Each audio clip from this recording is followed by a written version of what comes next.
more mute.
Well, welcome.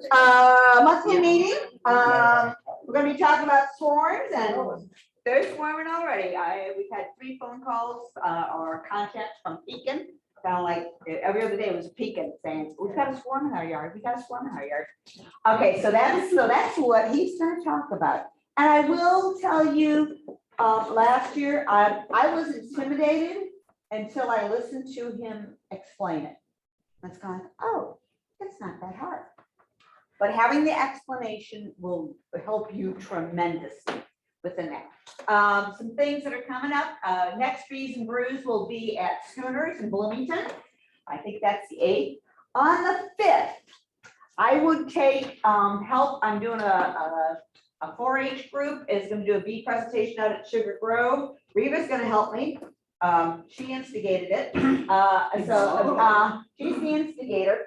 And when I talked to the director, the person, the coordinator type stuff, they're a little younger than I was expecting. Most of them are going to be 2nd graders. So we're a little on the young side, but it could be. So in other words, 7 to maybe 15 is the age range I'm going to work with. I'll do a bee presentation for them, to kind of, a PowerPoint and stuff like that I typically do. Then I want to try and get them where they actually go out to the hive and inspect.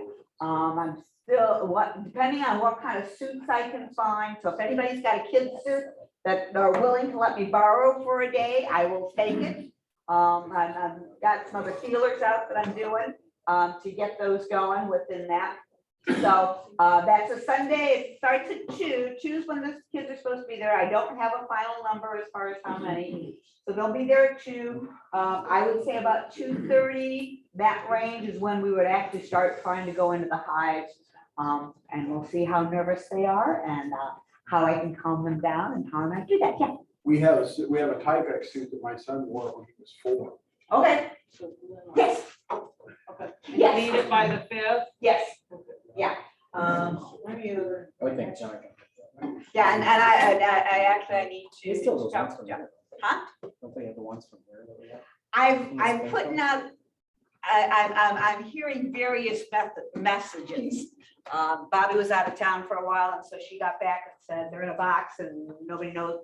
Everybody else is thinking just one.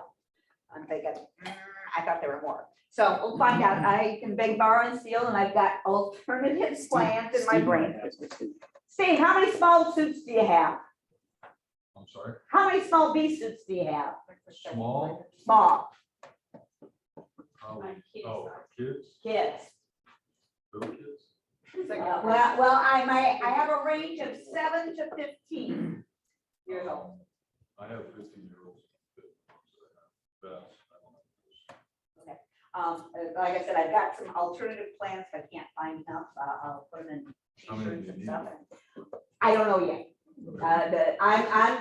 It could be as many as 20. And if I do that, it's gonna be in waves. Kind of like this group of 6, this group of 6, this group of 6, they've got other things to do. So I've got some plans, but I wouldn't mind some extra suits hanging around. Okay, so that's going on. Okay, if we've got one, where do you want it brought to? My house, or I can pick it up, or actually, Shiver Deckers would take it for me if you didn't, so you don't have to go out of town. So if you come to Bloomington. You don't want mine. I'll bring mine over. Yeah. and see that's gonna be the little trick there. If you're gonna have to use some like shirts and stuff like that, we've got some just veils that would go over. Yeah, I've got several veils. Gloves are going to be a little bit tricky. I've got big gloves, but some of the small gloves that you guys purchased for the club. So I must admit, I'm in the midst of exploring becoming a junior beekeeping group out there, like junior zookeepers, doing that. And I've got somebody looking for a grant that we can, have a program out at Sugar Grove. It wouldn't happen until this over the winter and start up next spring. But I'm setting my little feelers out there. So anybody good at grant writing, let me know. There's one out right now. Hmm? There's one to apply right now for Sarah. Let me send it. We send got it one in. for Mac. Okay, okay, so, tonight Tom's gonna be talking about swarms and swarm management and then splitting. Next month, we have cottage food laws. That's something that has been coming up a little bit with some questions as far as some that, that's our next meeting. Anything else? June 8th. June 8th is the schooners. Peas and brews. Bees and brews. Have a good time. Library. Library, okay. Take it away, librarian. But no, we've got a library, we've got a business in Normal, a computer business, so we've got it in our shop, so you can come there for a week. Yeah. And, I'll have to send that link out Browse. again. yeah, we need, actually, we probably need to send just a little paper with them. You Right. can go online, check out a book. Right. And you can either say, hey, bring it to the meeting, like today. And I bring it and then you take it and bring it back the next meeting. Something of that sort. So we've got a check in and a check out process. There's over 100+ books. Yeah. And you do need to be a current member. Use of our, just like our use of our equipment, you need to be a current member. And sometimes that's tricky because it's, we forget. Actually, sugar deckers. What about us? You're not current. Oh, you're, Yes, we oh, we're are. not. cur- I gave you a check. By the way, it's not the cash. Oh, there it is. Okay, then I'll have to look for it. If it hasn't been cash, then I misplaced it. Okay, I'll get you. Okay, so without anything else, any other questions or any comments or anything that's going good? At our shop also, we have the oxalic, if you remember, oxalic acid kit, extractor, and all the stuff to extract. Okay. It's yours. Or call or email. Okay, so I've got your check someplace. Huh? Search my little piles. I'll have to search my piles. Oh, that's fine. Spirit. I can issue another one. Ravi, I should look.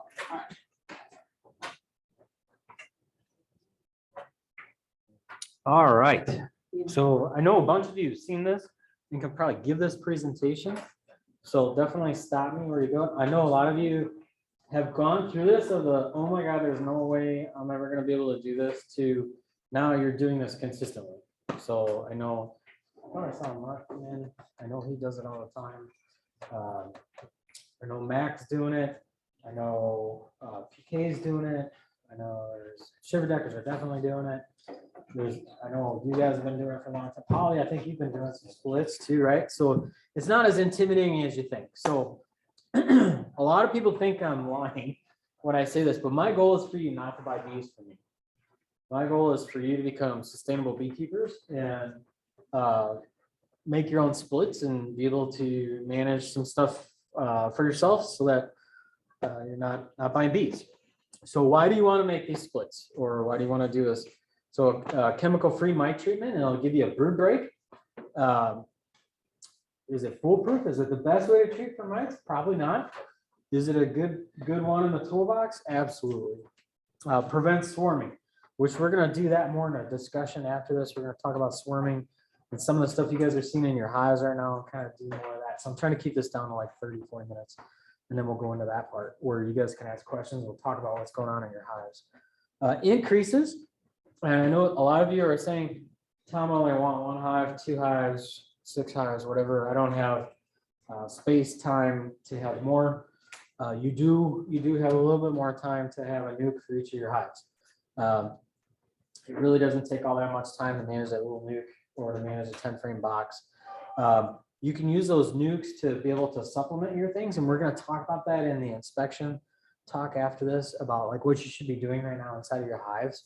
But nukes are a great way to build resources to go do a little Robin Hood action and rob from the rich and give to the poor. So a great way to do that. It's a fantastic way to draw comb. There's lots of good reasons. And it's emergency backup plan. I got lots of people calling me right now for queens. A lot of them are swarms, a lot of them are rolled, all kinds of stuff like that. If you have a nuke, you have a queen ready to go. You can help your friends out here if they need one. So when we say for the new people, a rolled queen, they call it that because as you're pulling the frame up, you kind of roll in between the frames and smush her. A laying worker, lots of laying worker stuff going on right now, and a lot of drone workers going on right now. I think what happened, is I think a lot of people's queens got chilled when they put in their packages. I know I had a few that probably did. And if the queen can't keep her spermathecas, I think it's like in the 80s, sometimes she'll go sterile. So that's sometimes what we're seeing there. So to fix a laying worker, the only way I've been successful with it is to combine it with a strong hive. I don't believe, I've tried it a bunch of times, the whole take it 100 feet away and shake it out and do all that. I've never really had success with that. And then that bottom one says solstice queens. I don't know how to make this go. There we go. Solstice queens. Those would be queens born after the summer solstice, which is coming up in 3 weeks, 4 weeks, something like that. Tom? Yeah. In regards to laying workers, I was just recently listening to a video. They said that if you got laying workers and you put a frame with some brood in it, it retards that tendency 95% of the time. I've heard that too. And I think it was Bob Benny that was talking about that. He might have talked about that in his 48-hour queen cell talk, But, or IQI one talked about it too. but then, you know, then they're willing to take like a queen cell and go from there. Yeah, usually they, a lot of times they'll destroy a queen cell. Sometimes you can be successful, but they will accept a 48-hour cell, which means they just started to draw the cup from one. So whether that's you buy it from a queen producer or you have it from another hive. Yeah, just she showing talked some about that in the same video. Now, I have taken a hive that I'm concerned about it going laying worker, and I'll take some open brood Yes, and I'll put into that. that'll definitely slow things down. Slow it down. Yeah, it keeps them from doing that. So if they smell the drone, sorry, brood, that keeps them from going into that state. All right, so when do you split? I always call it the blackjack rule. I'm not a gambler. One of the only games I do know how to play is blackjack, so I'm not very good at it. But 2 queens, you split. All right, so you always split. So what do you say? What does that mean? 2 queens? Well, you could have another queen cruising around on a frame as you're going through a hive, or 2 or 3 or 7 or 9. You could have queen cells. You could have queen cups. There's a lot of options there. Really, the best time for this is right about now, believe it or not. There's a lot of people's hives are probably getting honey bound. A lot of people haven't put their supers on yet, or are behind on their supers, and they are on one heck of a flow right now. I have hives with already 2 full supers going on their 3rd right now, ready to cap. So they're filling up the brood nest right now. I got packages that are actually getting unbound right now too. And doing this during a nectar flow is going to give you your best results. So you always want to produce queens on a flow. Now, you don't always have that luxury. You can simulate a flow, but your best quality queens will come during a flow. So how do you do this? There's a bunch of different options for this. I have these probably in my least favorite to favorite. Walk away split. I'm not a big fan of it because it's easy to screw up, in my opinion. And I feel like it's a poor use of your bees, but it works. You can definitely do it. You can requeen queen cells, and on the spot, I'm going to go into each of these in detail. So the walkaway split.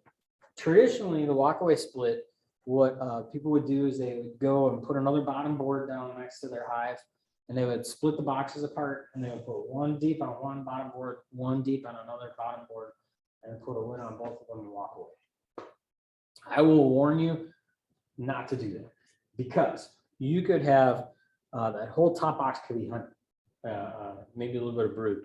You may not have eggs for them, or they may not have the right age larva for them to make queens, or they may not be high quality queens. So if you're gonna make a queen, you want her to be the best that she possibly can be. So the way to fix this is your best bet if you're new to this and you're intimidated, and that's why you want to do the walkaway method, is who's been having these for more than 3 years? All right, so all the new people, look at these hands. So after this, keep your hands up. So after the meeting, go tap every one of them on the shoulder and say, I want to come work these with you. That's how you learn, is to go work hives with these people. And not just one, pick a bunch of them. So you'll learn something you like and don't like from every single one of them. It's really good experience, and you get to learn on their dollar and not yours. So if you have a bee buddy with you, you can go through that hive and say, let's split them out 50-50. So here's a frame of eggs, here's a frame of eggs, here's a frame of larvae, here's a frame of larvae, here's a frame of brood, here's a frame of brood. So everybody split down the middle. So you got equal resources in both boxes. And hopefully you'll know where the queen is. Doesn't really matter, as long as you got eggs and larvae and brood in each box. But you want to make sure they're equal in resources for the best results. Do you have to? No. For the best results, yes. The other reason why you want to make sure you have a lot of bees in there is you won't get a good queen if there's not enough bees to raise her. I forget what the number is. I feel like it's about 1,800 visits from the time that egg hatches to the time it's capped, that larva is tended to. 1,800 times. So that's a lot of maintenance, and many hands make quick work, right? So the more bees, nurse bees in there you got, the better. So make sure there's eggs in the box. Bees making a queen. Yep. All right. So here's the reason why I personally don't like. For some people, they like this because they're overwhelmed with their bees, and they're like, I need a break. I don't know what to do. And if you haven't gotten there, it'll come. But sometimes that is why a lot of people want to do walkaway splits, is because it gives you a couple weeks break to do this. Now, there's a lot of things that can go wrong. You could have this go into a laying worker scenario. You could have a lot of other things.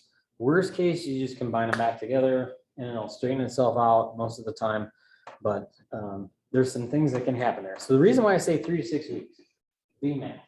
How many days does it take for a queen to emerge? 16-ish. Sometimes it's 15, sometimes it's 17, it's 16-ish. So when it's hot, they can emerge a little earlier. When it's cold, they can emerge a little bit later. So keep that in mind. So you're saying, but Tom, you just said 16 days. You say 3 days here. That's 21 days. I know I'm not good at math, but she has to harden, so her muscles have to develop, and she has to become coherent and be able to fly. So that takes a couple of days. And then she's got to go out and fly on her main flight and hopefully get mated properly by hopefully at least 5 drones or more. And then third, she has to come back in, and all that has to start working. So typically that process is going to take about 6 days after she emerges. It can happen quicker, it can happen longer, but that's the best case scenario. Is usually 5-6 days after she emerges is when she'll start coming back in and start laying an egg. And we're going to talk a little bit about that in a minute, about when she first starts laying, things to look for and not panic and all that fun stuff. So 3 to 6 weeks. Why would it be 6 weeks? For the people that have done this, why might it be 6 weeks? More than just a couple weeks. Well, because you have to wait, that queen calculator that I make, they say start looking for eggs about 25 days into the pattern. So that means that the prior queen has stopped laying 25 days before, more or less, maybe 23. But then it takes 8 days until the brood is capped. So the brood that was there has developed and emerged. So it takes some time. What else? Does beekeeping always go as planned? No, Okay. No, No. they can throw your curveballs. What happens in the spring? Lots of rain, right? Crazy weather. We haven't had any of that, right? So like this week, it was supposed to rain every day this week. So if you had queens emerging, which we did, and we set queens, and it's raining, granted today it was supposed to rain and it didn't rain, it was a beautiful day out. Maybe we have high winds. Yeah, we've had a few of those days. When it's 25, 30 mile an hour winds, those queens can't fly very well and they're not gonna be able to get mated that day. So there's a lot of variables that can happen that can cause this timing to be off.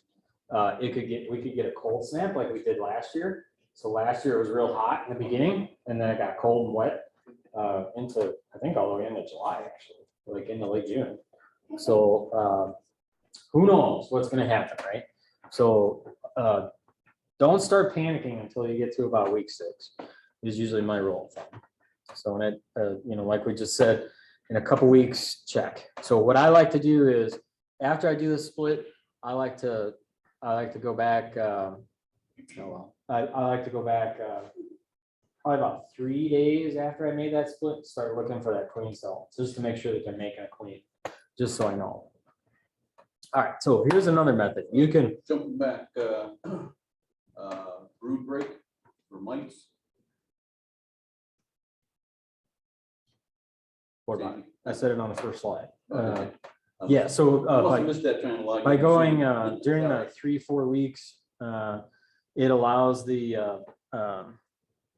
it allows the bees to kind of take a break, and you get a brood break is what Tom's asking or assume trying to point out here is where do the mites live? The mites live underneath the cap larva, right? So the pupas. So when there's no pupas there, that's a great time to treat with oxalic acid. When there's no cap brood, you're going to get good mite kills during that time if you use oxalic acid. So that's a great time to treat. And it's also, if you don't want to use treatments of any kind, it is a way to stunt that mite cycle. You will not get rid of mites, but you'll stunt them. You'll definitely kind of break that curve a little bit. Yeah. You definitely, if you're gonna do the oxalic acid treatment, you wanna wait until she is laying Agreed. before her brood is capped, but wait until she's laying, because if you get her when she's still a virgin, they can kill her. I like to do it right when the larva's getting fat. So just before they're in a cap is when I like to do it. So like day 6 after their first eggs are laid is about when I want to treat with oxalic acid. Just because they're starting to get stable, she's in the swing of things and everything's looking good there. So all these methods, that's a great time to do it. All right, so requeen. So this is a great way to do it. You can do this with a queen you buy, 48-hour cells, ripe queen cells. I saw Randy posting some queen cells. Randy Washburn. We'll have some ripe queen cells if anybody wants that. There's lots of different ways. You could take your queen cell from your hive that you might have. Lots of different ways to do that. So what you want to do is you want to take 3 frames of bees.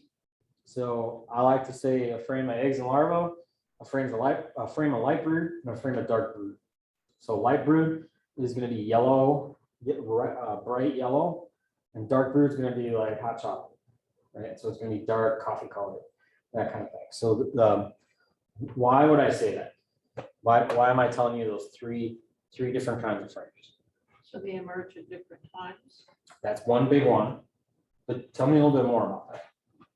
Well, What do the bees that emerge do? they get to work and clean up the cells and to prepare for the next time they start laying again. They do the heavy lifting, right? They do the taking care of larvae. So they're the ones that are going to go and feed all that larva that she's going to start laying out. So that's one reason. Why else?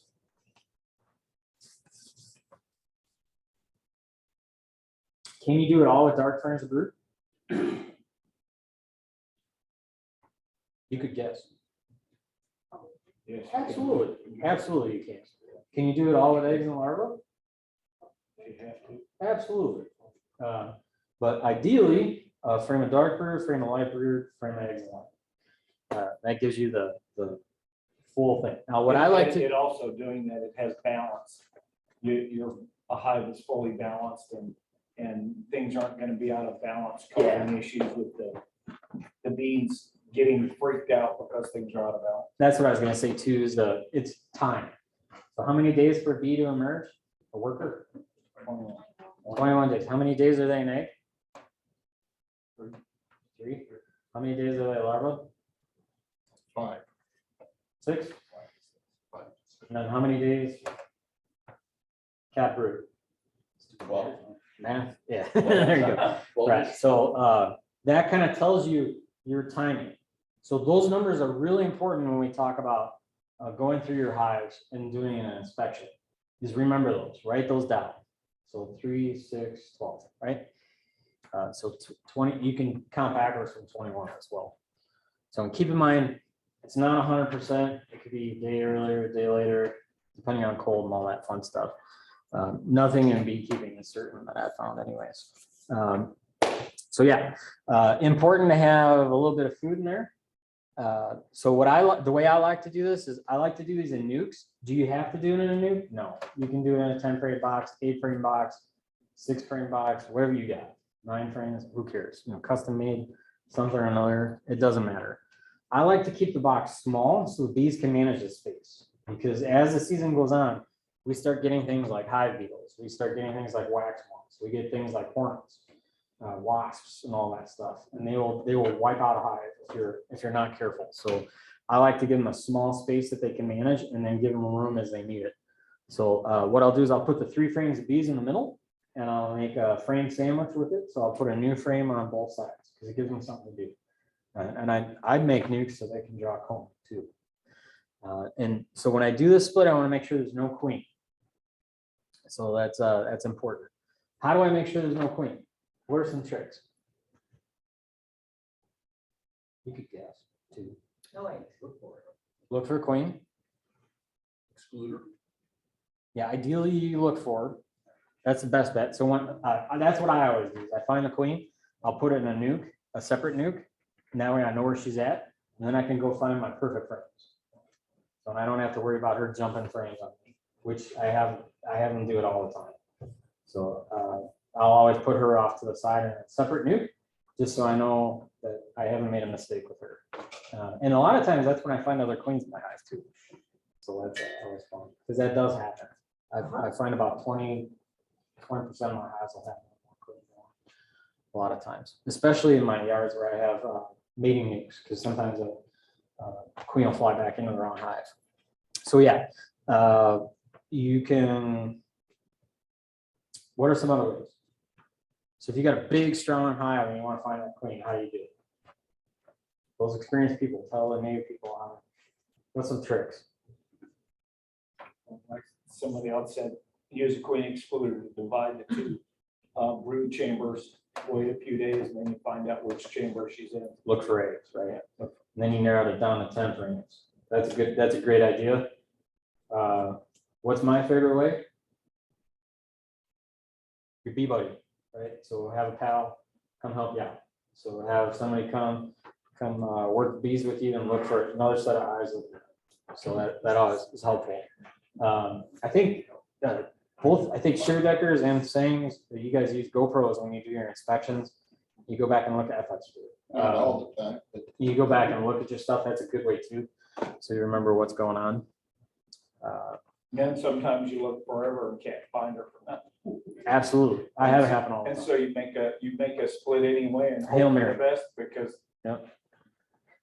Yeah, exactly. They're easy to miss too. As a new beekeeper, I would say pick yourself up a marking ring and a pen. Cayman Reynolds and Bob Binning just talked about some really good pens. I just ordered some off Amazon. They're like 6 days out, but you can go to Walmart and just buy a paint pen, works fine. It's yellow this year, so always a good idea to mark your queen. That way you know if they've swarmed, if she disappears, whatever. Easier to find her, all that fun stuff. Yeah, so practice marking drones first. So mark your drone and then squish them. And then that way you get some practice doing it, and then you can do the queen. All right, so I like to let it set for a day. Sometimes I do it quicker, sometimes I do it longer. Typically, it's about a day, ideally. It's a good idea if you're not sure. So like Team Shiverdecker here just said, sometimes they can't find her and say, I'm just gonna tear this whole hive apart into nukes and see what happens. You can go back in a couple of days and look for eggs. So the ones that don't have eggs, you know that she's not in there. So there's lots of different ways to do this. So then you'll add your queen cage with your queen in there, or you'll add your frame with a queen cell or something like that. And then you can check in about a week to see what's going on. Again, sometimes it could take, a week, sometimes it could take 4, 5, 6 weeks, all that stuff. Let's see, there's some chat and stuff here. Okay, so far we do not post the recordings on these, but definitely everybody else, you can, I guess Tom's watching, so I didn't know that. I wouldn't have pulled this up. All right, so queen cells. So when you have a queen cell, like you guys showed, maybe that might be a queen cell on your frame. We're gonna look at some pictures of them in a minute, in case you haven't seen them. You can do the same exact thing I just said. So frame a dark brood, frame a light brood, frame a larva. One of those hopefully has a queen cell on it. Put it in the box, put the frame sandwich next to it, and let them go. I like to make sure that there's food in there. Actually, every time I do a split up, I put a feeder in just for good measure, because I want them to drop comb. As long as they're farting around waiting for the queen to start laying, might as well make some comb in the meantime. And again, check for queen sign in a week to 4 weeks. And then keep in mind, this is a really good tip for any of these methods for making a split. All these frames don't have to come from the same hive. This always blows some people's minds. They always like, oh my God, the books say you can't combine bees from one hive to the other hive.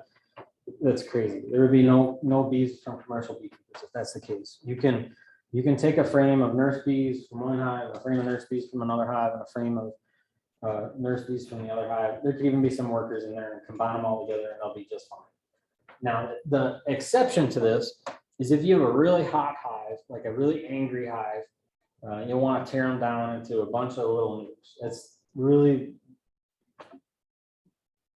in my opinion, that's the best way to do it. I've had very good success when I do it that way, and very poor success if I don't make them really weak splits. So a lot of times they'll kill the queen when I introduce her. But if you break them down into a bunch of little splits, like 2-3 frame splits, you'll do really well requeening them. And you can always combine them back together if you want to. Yeah. Ruth. Tom, when you're talking about the frames that have queen cells, are you talking about the ones that are capped? Because mine always have their, I'm getting ready just in case, and there's nothing in them. Yes. So technically, for best scenario, you don't want to move around a queen until day 10. So Now I'm talking, you're saying take the frame, the one with the queen cell. correct. So. That's what I'm talking about. It's not, you're talking about only after it's been capped. So how old is she when she's capped? 7 At least days, 9. 9 days. At least 9, right? Because we What just if there's said nothing in it at all? 3 and 6. Well, if there's nothing in it, then don't take it, Okay. because it's not going to do anything. So You gotta have a larva. Sure that it's ready to go. That's a good point. So you want to make sure, just what we were just talking about, you want to make sure there's a larva in that queen cup, queen cell. I wouldn't recommend you take it until it's capped. We just had Speaker Kent Williams speak for IQI about doing 48-hour cells. And his guidance was, and this is usually the case with any time with queens, is you don't want to move queens until after day 10 because they're very fragile while they're developing. So while they're developing parts, so once they put the cap on there, that's when there's no touching, really, is when they have to develop all those things. You can cause damage, especially if they're really young. The larva can flip and then she'll drown inside of there, and it doesn't go well. So there's a lot of variables. So this is one of my favorite methods right here. Super easy for new beekeepers, and you can call Team Shiverdecker here and check this book out of our library because I donated it. This is Mel Diekelkopfen's book, mdasplitter.com, I think it is, or mdasplitter.org. You have to look it up. He's a barber in Michigan. And he's a old boy that teaches about bees, and I really like his style. There's lots of YouTube videos with him. He's really laid back, really easy to talk to. He's a hoot if you call him on the phone. You'll be on the phone at least 45 minutes. Real nice guy. His book is very expensive and it's worth every penny. It's his book's like $75, and you're gonna pay for it with your first split. So it's a good investment. And when you get it, you're like, this is it. It's just like a binder book and everything, but it's great information. And really, he explains it. Here's the Cliff Notes version of what he tells you to do. So a strong hive, typically an overwintered hive about Mother's Day is about when he shoots for this. You can, you'll go in there and take the queen, the frame with the queen, and then 3 frames of bees. So dark larva, dark brood, light brood, eggs and larva, maybe a feed frame for good measure, and make a split with her, with the queen in the split. Then in that strong hive, what you're going to want to do is take that frame that has eggs on it, and you're going to take your hive tool and just smash the very bottom of those cells. And what they'll do is they'll turn all those into queen cells. Ta-da! You just made queens without knowing anything about what you're doing. So you can hedge your bets by doing that in like 2-3 places. You can even do it on multiple frames. If you got a real boiling hive, you could do it on a couple different frames and make a couple splits out of it. Maybe you want to tear that hive down. Maybe you didn't really like that hive and you want to tear it down into like 4 nukes. You could do that. Or you could just make 1 nuke off of it, whatever. You have a lot of options with it. But the key here is you're going to make those queens in the strong hive. Because remember what I said in the very beginning, you got to have lots of bees to make good queens. So very important. You're going to, until they're capped, you want to make sure those are in the strong hive, not in a split. So once they're capped, then you can break them off and make nukes out of it. So you can make however many queen cells or nukes you want to make with that situation. You could smash some of the queen cells if you don't want them. You could give them to a friend. You could post on a Facebook page. I'm sure there's people that would be very interested in it. There's a lot of options, right? So you're gonna make your splits and you're gonna go in again, just like I said before. I like to go look a couple days after I mash the bottoms of the cells just to make sure they're making queen cells, so I know that they've done it. So what I'll do is I'll put a X on the top bar with either my marker or my hive tool or a paint pen, whatever I got. Sometimes I'll smash a piece of propolis on there or whatever, so I know which frame it is. And then I'll go in and look at it real quick and just make sure that they've drawn those into queen cells. If they, You mean you're smashing along the bottom of the frame? Yep. So you're smashing. the bottoms of the cells, I'm gonna show you in a picture. Bigger, right? Is that what I'm gonna show you on the picture in a minute, exactly what I mean. So like, at the very bottom of the cells, anywhere on the frame, it doesn't have to be top, bottom. Wherever you see eggs, just take your hive tool, clean it off, clean the goop off of it, so it's a clean edge. And just press in the bottom of it. Just to damage the very bottom of the cells, and they'll draw those into queen cells. It works great. Mac, you've done this, right? Haven't you? Anybody else done this? You've done it, right? Yeah. You guys went and did it right after you took the queen class and had success with it. It's pretty easy. So we're gonna be announcing our friend Mac back there. Mac, raise your hand. Steve. So Steve works with the Salem for Youth phone up in Flanagan. We're going to be doing a workshop there, beekeeping 101, hands-on. We're going to go through and do all this. We're going to show you how to go through hives, how to manage them, how to move stuff around, how to, what you need to do, evaluate one that's poor, how to make it better, how to take the ones that are too strong and make them balanced, and do all that stuff with lots of hives that he's got up there. So Mac always needs help. Information when that is. We're gonna send it. We're setting the dates actually. So and then we're gonna do another one for queening. We're gonna do a whole day on raising queens, where we'll go through some of these methods and all that stuff and talk about good practices for making queens and all that stuff. All of you are receiving emails from me about the information stuff. If you're not, make sure she gets your email address. You should have just gotten one last week. I think it was you sent out, right? Yeah, I sent out Sunday night. All right, some notes. One of my tips I always tell people is always take a nuke with you with frames in it. Whenever you go work your hives, sometimes 2 or 3, depending on how many hives you got. That way you're always prepared. You're prepared for a couple things. Number one, I like to pull the frames out of that box and I'll use that to put my frames in while I do an inspection, just to make sure they're not laying in the grass or I don't lose a queen or step on her or there's no reason to kill bees. So put them in that nuke while you're working. I like to always pull a frame out, either set it in that nuke or on the side, just so I don't roll the queen when I'm pulling other frames out. So it gives me some space to be able to move things around. So that's one reason why I like that nuke. And then I have that nuke, if I start seeing it swarm cells, I can make that decision. So I I can say, like to use the Pro Nuke or one of those cardboard, simulated cardboard, because they're nice and light. Not as heavy as a full-fledged nuke. yep. It kind of all depends on what you're doing with it. I wouldn't recommend using the cardboard nukes for making and leaving a split because they're not real good in the weather. You can cover them up with a lid. I think I have a picture in here of some that I just put a full lid over the top of them and it works, but they do rot, fall apart. The Pro nukes work really well. That's about the only thing Yeah, they're really my good for. thought is that I keep those just for putting the first couple frames in. Yep. And then I can work without having to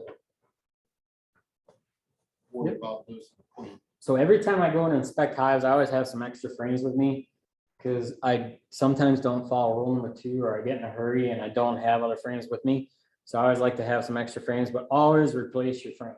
So whenever you pull a frame out, always replace it. And there's a bunch of people smiling and laughing right now because they've had this problem. The bees will fill that space and they will fill it quickly. And they will fill that before they will draw frames of comb. So they will make a big mess of it and you'll wind up killing lots of larvae and just making everybody unhappy. Sometimes you'll get really nice comb when you go. So yeah, definitely make sure you're placing your frames. Always feed your splits. You can do that with the feeder of your choice. I like to use frame feeders personally, but I know a lot of people don't like them. So use whichever you're comfortable with and you want to do. Those little pop bottle feeders work really good. You can get them on eBay.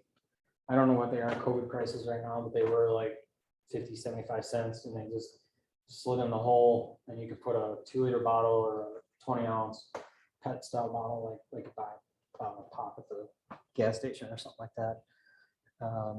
Your success is always going to be better on a nectar flow. Always remember that. Best queens are going to come during a flow. It's possible to do this during the dearth, but you got to feed them really aggressively. I think I heard this on one of Bob Binney's talks, and I was taught this way as well.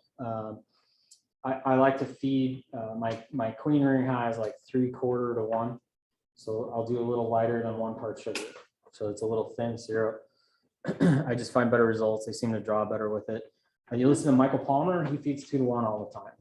So experiment, figure it out what works for you. Patty, you got a question? He answered it. I was gonna ask what 1 to 1 or, and he said 3/4 to 1. So I put my hand out. 3/4 to 1 and 1/4, I guess it would be great. So a little light.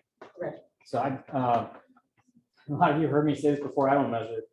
I measure with love. So a lot of times I'll use like a bucket of sugar and then a bucket of water, or I'll use a mason jar. You'll see in a minute how I do it with mason jars. I just kind of eyeball it. Kathy posted a really good video of how she makes her syrup. She follows pretty much what I'm going to show you. Works really well.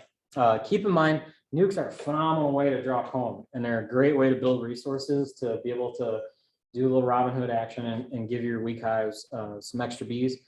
A full deep frame is 9,000 bees. So I call it a game changer, right? So it's a party in a box waiting to happen, right? It's going to go kaboom. And then they'll fill very fast during a flow.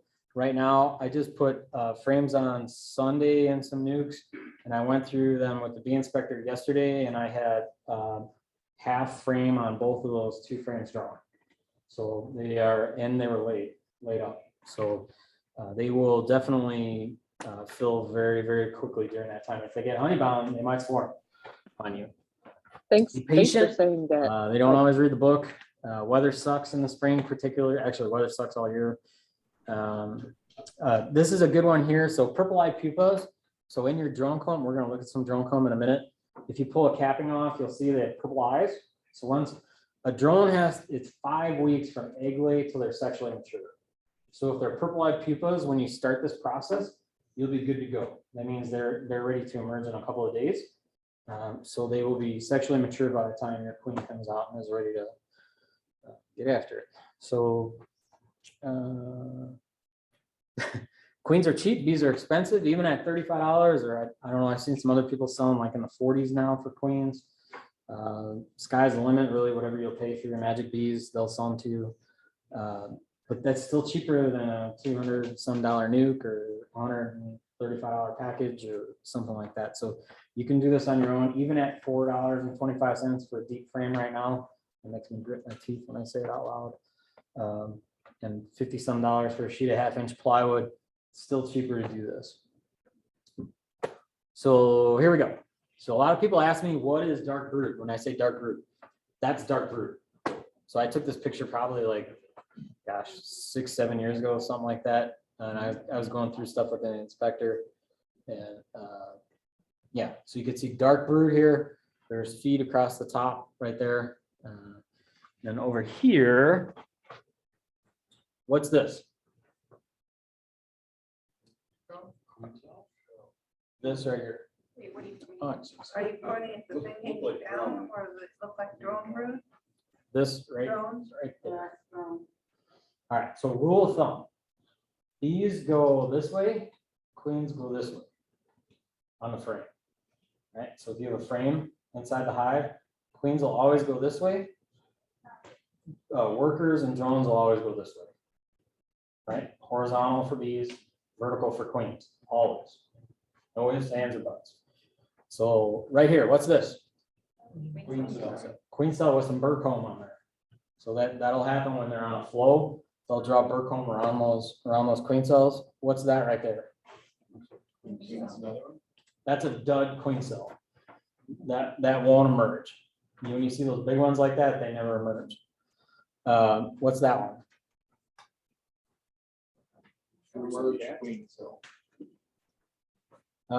Yeah, I think there's a larva in there, but yeah, you can tell they're on a flow, those white specks on there, especially made wax.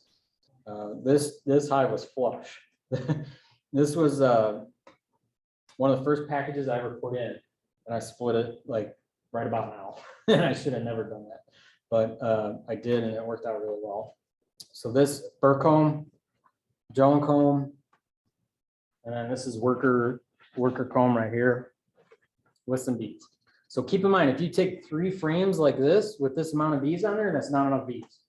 So that's why I usually say a frame of eggs and larvae, because those will be covered with nurse bees on it. So you'll have enough bees. But worst case scenario, that frame of dark brood is going to emerge in a day or 2 and you'll be okay probably. So this right here, what do we got going on in this hive, you think? Dark brood, right? Yeah. This hive is going to swarm if it hasn't swarmed already. This hive's getting honey bound. So I know a lot of times in the books, they'll tell you should have a nice cap of honey across the top and all that stuff. You can see the honey's all the way around here. She's out of room to live.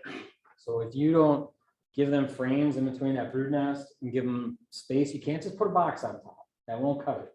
You got to get in there and do some work and sweat and get stung. You got to do some work. So move those frames on the outside that they're not touching, put them in the middle of a cluster. Now, the only rule to that is if the nighttime temps are cold. So like you could still get away with it this week when it was in the 40s, it's okay. Anything below 45, I wouldn't do it. Like if it's in the 60s at night, you're good to go. You can break that brood nest and put those undrawn frames right in between frames of dark brood, and they'll be all laid up, drawn and laid up the next day. Or not next day, but the next time you go in there and inspect. So you got to give them room when they need room. If you wait, you're going to lose your bees. They're going to go in a tree and somebody's going to come get it. So you look like you got a question. I see your eyebrows first. Well, If mine look like the middle of the hive looks like that now, and there's nothing on the outsides, should I move that around then? Absolutely. Okay. That's what I'm saying. I've always been told not to do that. Well, your results may vary. Who does it? Who moves their frames? Okay. So don't just take my word for it, is what I'm trying to tell you. Just They because I always- tell you they doesn't always mean it's told us- right. They always told us to make sure you put them back in the same. I order heard the they come out. inspector tell you that last time he was here. And I'm like, and well, the lady that was my mentor told me that, never change them around. Yeah. She had good luck with it, Now, but I do consider weather when I do that, because if it's gonna be cool, Absolutely. I want the brood together. If it's gonna be hot, it's okay to. And you only do it when they're strong. Yeah. So like if you got 4 or 5 frames of bees, you can put 1 frame in the middle of that. If you got like 8 frames of bees, you could probably slip 2 in. So you're gonna learn that when we go up to max and work bees. So you'll see it firsthand. Okay. We'll do that all the time. Probably when we go up there, they'll be honeybound and a mess, but you never know. Like we can put frames in there and pull some of his out and move them to other hives and things like that. You'll see it firsthand. I'll try and post some videos. I think Mike's been posting some videos on our CIBA page when he goes through stuff and does it. He goes pretty quick though. One rule of thumb that I've heard is you don't want to have like just 1 frame of brood, then an empty. You want to have like 2 frames of brood Same way. together. okay, yeah, because I've got pretty solid brood and I'm really tickled with how well they're doing. Yeah. But that's the good. outside frames, there's not much going on. So that always happens. That's why a lot of people like 8-frame hives. And honestly, if I had it all to do over again and I had like a lottery budget, I would have all 8-frame hives personally, because they draw them much better. They work them much better than 10 frames. But I don't. So, and I did other things. But I got a smattering, some 8-frames. You know, one of the guys that helps me has got a bunch of 8-frame stuff. So, you know, we'll have that mixed and matched in some of our things. But the 8 frames, they seem to draw the outside. The 10 frames, I don't see them do. I don't know, anybody else want to comment on that? What about putting a divider in and taking it down to 9? Yeah, when I work hives, when I go to Purdue, they only run 9 frames in the beach. So you don't roll a queen. Because they're queens, that's their business, that's genetics. So they don't want you to roll a queen. So they'll only run 9 frames. in there. So you can do that too. But those frames on the outside, when they're not being worked, that's when I go and inspect a hive, I'll usually always pull the outside frame. I'll take my hive tool and move them apart. And I think you watched me do that the one time I came out maybe, but I did it on mine just this week. and I'll pull that one on the outside first and I'll set it on the side because there's usually nothing on it, or I'll put it in that nuke. And then I'll move as I go through my frames and I see some gangbuster dark brood like that, I'll slip it between 2 of those frames, because when these bees emerge, they'll go right to work. And honestly, they'll have it drawn by, like if you did it today, they'll have it drawn by the weekend. I'm doing it this weekend. I do it tomorrow. If So- it's not raining, I might. So this right here, I have somebody holding an umbrella. Pollen. So this right here, this is a balanced bee diet, right? So bees, just like us, they need carbs and they need proteins. So the pollen over here, this is fall pollen. This is mostly asters. Actually, it's late summer. Asters, sunflowers, that kind of stuff, which is hard on the bees. But this is the pollen. So they take the pollen, put a little bee spit on it, ferments. It's bee bread. So when things ferment, it becomes more digestible. So keep that in mind. And then this is honey. So what we got here? 2 queens. 1 on each frame. The carney on the I see left. the one on the Oh, in right. the top corner? Is that her? Oh, I see Oh, her. yeah, okay. I didn't That's a know that. carney. That's an Italian. Yep, she's beautiful. Those are my favorites. Now you can't see it, but there's larvae in there that have royal jelly. So the rule of when to stop feeding, which is a newbie question. Actually, it's even an experienced beekeeper question. When to stop feeding or when to start feeding is if I see larva that's dry, you gotta feed. If the larva's got good royal jelly in there, you can pull the feeders. So that's my rule anyways. Then here you can see some pollen scattered in here. There's eggs down in that frame. All right. So a lot of times people say when you make the split, you gotta go take them a couple miles away. I don't think that's true. I'm very successful doing it all the time, where I'll just plop the nuke right on top of the hive. I make a split and it works just fine. Why does that work? I want to make sure you understand the whys of everything I'm saying, and not just Tom said. I want to make sure you understand the why. Why does it matter? Why would I not have to move that nuke away? When would I have to move the nuke away? How about that? I always thought you had to move them. Well, any idea why? You've got the queen, Well, so theoretically, if you don't move it, they say that all of the forager bees will go back to the mother hive. That's exactly right. And what I do is whenever I make the split, I usually shake a couple extra frames of bees with that. Whenever I put my frames in there that's got my bees on it, I'll shake a couple extra frames in there so the foragers that do go home, they still got plenty of bees. Yeah, so I never shake bees in my splits. I shouldn't say never. You don't. It's pretty rare, but that's okay. We all do things differently and it's all right. You don't have to do it my way. You don't have to do it his way. And you can hybrid the two. You can maybe shake some of them and not shake some of them. Learn is the important part, right? The reason why I don't shake them is because I'm taking frames with lots of nurse bees. I know what nurse bees look like. They look, I don't know, this will go back there. Of course, these don't look like, there might be a couple of nurse bees in here, but they look like ghosts. They'll be really light colored. That's how you know they're nurse bees. And where do nurse bees come from? Dark brood, right? So that dark brood, if you got a shotgun pattern in there, there's bees chewing through, it's gonna be covered with nurse bees.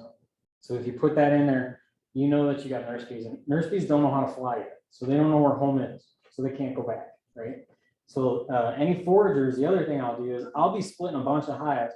So I'll have boxes open all over the place with bees going everywhere. Like when we go up to Max and work his hives, he probably goes a little nuts with me sometimes because I'll have maybe 3 or 4 hives open at once and there'll be bees all over in the air. We're mixing and matching and moving things around. So any of those splits that I make, if there's foragers, they're gonna fly away while I'm farting around moving frames. So they're all gonna fly away while I have that nuke open. So I know that whatever's in that hive is gonna stay with that hive. So if you do shake bees, it's purely a numbers game. So if you shake a frame of larvae, for example, you're gonna get nurse bees because what are nurse bees doing to the larvae? They're tending. That's typically what I shake. Exactly. Because I find that the brood is. That's And I exactly. shake them, and I deal with a different scenario because I don't see very well. So there's some of this, I go with the way of it. I'd rather be safe than sorry. Yeah, I want to that's make a really sure good I've got enough perspective. bees and have a good strong split. And it creates insurance for me. And there's nothing wrong with it. So it's always good to hear other perspectives, like the way PK goes through and moves her frames one by one because she doesn't want to or can't lift the box. That's just smart. Yeah. Right. I just horse it and move it over on the other thing and complain after 10 or 20 of them. It's just what you do. You know what I mean?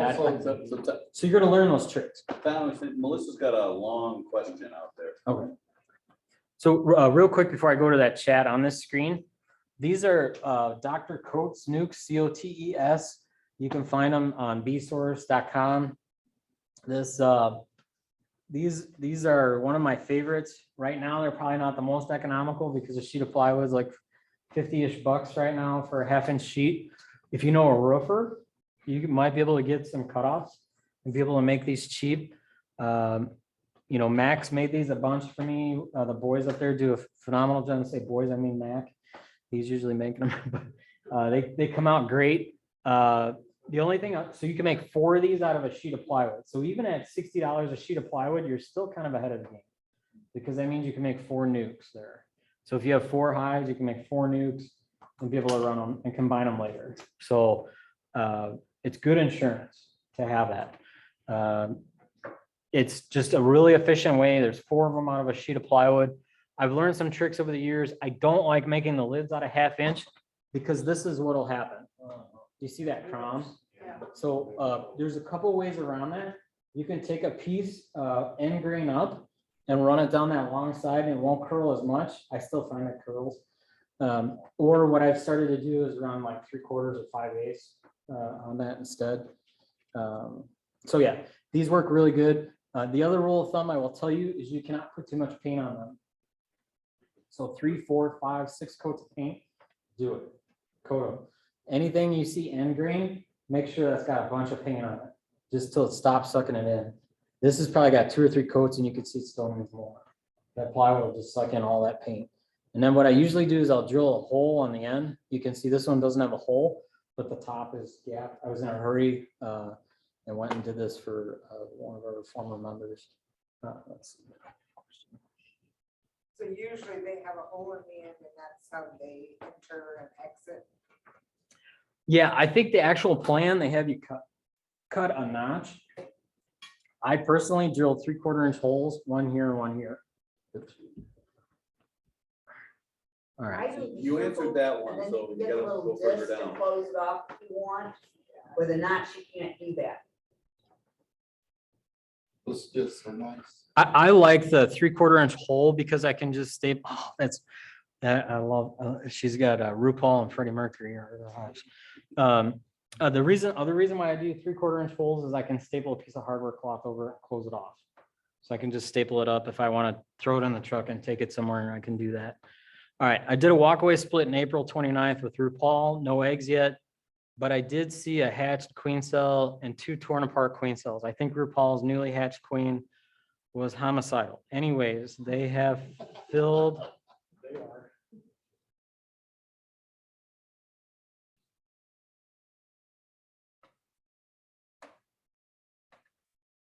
Anyways, they have filled up the brood boxes with resources while waiting for their new queen and don't appear to be drawing comb very well. I am thinking of taking a couple full frames out and sending them away from the apiary to be cleaned out by the bees and then moving them back into RuPaul to give the new queen room to lay. Any other suggestions for giving her room to lay? I have no spare empty comb, unfortunately. All right, so what I would do. Oh, you got a new one, Queen Latifah. Nice. You gotta have fun with your bees. If you don't have fun with bees, you're doing it wrong. Like this, don't get frustrated with it. So what I would say, yes, you can take those frames of honey and go put them like away from the other hives, and I'll clean them out. And you can put those back inside of that nuke just fine. If they're not drawing comb right now, you probably put a feeder on them and they'll draw. They might not be drawing comb because they don't have any nurse bees, or maybe they're all old bees. There's a lot of different reasons why that could be happening. Maybe you got comb that they just don't like and there's not enough wax on the plastic. Try rubbing some wax on that and see if they'll start to draw it. Those are some things I would try. The other thing you could do is maybe swap some of those frames in your other hive, let them draw and move some stuff around. If they're really light like that, you can put a frame of dark brood in there just to give her a boost of nurse bees. So that's good. Yeah, I think that's it. No nurse bees. So if you don't have nurse bees, I would put a frame of dark brood in there just to get them going, just to give them a boost. So again, a deep frame is 9,000 bees. That's going to get the party going, right? I usually, when I had clean out comb and so it's cleaned out, I do put it in the freezer for a day, so making sure no wax moths or anybody else got in there before I put it back in the hive. Yep, good practice. That's a very good practice. So when we talked about where to notch, so if this was laid up with eggs, this is the bottom of the frame right here. So it's kind of hard to tell. So what I would do is right along the edge right here is where, oh no, oh, there we go. This might work better. These are larvae, so you want to do it on eggs, so little white specks. So I would just very right across here, sorry, I'm standing in your way. Just at the very bottom of there, just smash that bottom point of the octagon, right? And would you do it all the way across, or you talking Yep. about just a couple? Yep, I do the whole hive tool with. Oh, the whole, Mash. Yep. You could do 3, whatever. but give them a few to. I don't like to gamble, so I'll do a bunch. Some of them will work out. So this well-fed larva right here, what I was talking about, you can see the royal jelly in here. You can see the ages of these. You probably can't see it from back there, but right here, these are younger larvae. These are just curled, so these are probably day 4, maybe 5 right here. Then getting into the 6, 7, 8 right here. So these are ready to get capped right there. You can see there's nectar inside here. They're backfilling it with everything. There's some pollen right there that they haven't fermented into bee bread. All right, so here's a little bit of math. Granted, this was a long time ago. What's the date on here? 16. Yeah, 5, 15, 16. So almost, almost to the day, right? So you can see sugar is a little higher right now. But still, this is cheap. Those mason jars are 12, 13 bucks now, not $8.40. But still, this is a lot cheaper than buying bees. So how I do it, this is in my friend's sink. It is farmhouse. His water is really gross, so his sink is really gross. So right here, you can see measure with love. You can see the sugar's about halfway. I just eyeball it, and then I fill it with water. I put the lid on and I shake, and it's good to go. So right here, these are just pierced with a finish nail. Just a little vampire bite, and they're good to go. That's all they need. And 2 3/4 inch hole or a touch bigger. I think it's 70 millimeters if you're on a metric system. Is a regular mason jar that'll fit in there tight. On those nukes, I like to drill the hole for the feeder off center. So if they do leak or dribble, or like now when it's cold and warm and they leak, I'm not dumping all that syrup on top of the brood nest. So I like to put them off center a little bit. So here's, here's how they start. So this is freshly made. You can see the queen's right. She's going to be right in there, guaranteed. And then over here, that's probably 2 weeks later, big beard on it. Good to go. What I don't want it to go. Some done. Well, anyways. All right. So. I don't know what's going on here, but Our computer's wonderful. maybe it's locked up. So, yeah, any questions about this part? Are your processes from doing strengthening or making a nuke and strengthening a hive that may have bad queen or just? That's what I'm going to talk about now. Okay. All right, so everybody is in different stages. Some people have had bees for a while. Some people are new at this. Some people that have had bees are struggling this year. Some people that are new are doing great. So we're all different stages right now. Some people may have some good hives and some bad hives. One of my biggest pet peeves I'll hear when I see on Facebook or whatever, is I'll hear people say, and I don't mean this negatively, but what I'll hear is, I got one hive that's doing great, and one hive that's just a dud. It's your job to fix it. So that's what you're doing. And we hear this feedback every year of you guys say that we're supposed to be doing inspections. What am I supposed to be doing when I'm doing an inspection? So that's what we want to talk about a little bit. So right now, you want to be balancing your hives. And if you're new, that's hard to do because you're not good at spotting queens a lot of times. Or you're just not confident with stuff. So that can't stress enough. Find a bee buddy that can help you just get another set of eyes. Even if it's a friend you sucker into it, somebody here, whatever. The only way you're going to get better is by doing it. Definitely work your bees now while they're docile before they get strong. And sometimes they get nasty in the fall. So get confident now while things are good. So that'll build your confidence. And you'll be much more prepared in a couple of months when you're boiling with bees and you might be overwhelmed. So what I like to do is when I'm going through a hive, what I'm looking for is eggs, larvae, and brood. Why do you think I'm looking for eggs, larvae, and brood? Those are your queens there. Yep, I Doing can. their job. You want to Most- see, Here, let's you look. want to see if the queen is present, and you want to Center see if the queen is alive and laying. Or if I'm making a split, I'm looking for the queen. But when I'm just doing inspections, I don't care about the queen. I won't look for her. Unless for some reason I want to look for her. Like right now, I know I got 10 hives or 15 hives. I got to mark queens. So I'll be looking for those before they get really hard to find. But for the most part, I won't look for a queen. I don't care where she's at. So I'm looking for eggs, larvae, and brood because of timing. So we said a dark frame of broods ready to emerge, a light frame of broods like a week out, eggs and larvae is like a week and a half out, right? So that tells me my timing of what's going to happen inside of my hive. So if I go inside of my hive right now and I got 8 out of 10 frames, and I got 3 frames of dark brood, 3 frames of light brood, and a frame of eggs and larvae, what's gonna happen in a week? It's gonna be, boom, it's gonna just go nuts, right? So that's gonna be, what, 27,000 bees, right? They're gonna merge out of those dark frames, 9, 18, 27. Yep. So that's a lot of bees. That's more than a package of bees. So it's gonna explode. So if I have 8 or 9 frames in that situation inside of that hive, I gotta put another box on there. And then I like to move some frames up just to get them to move up into that other box. And then I'll put in, some people call it checkerboarding. I won't checkerboard every other frame. That's just me. Other people do, I don't.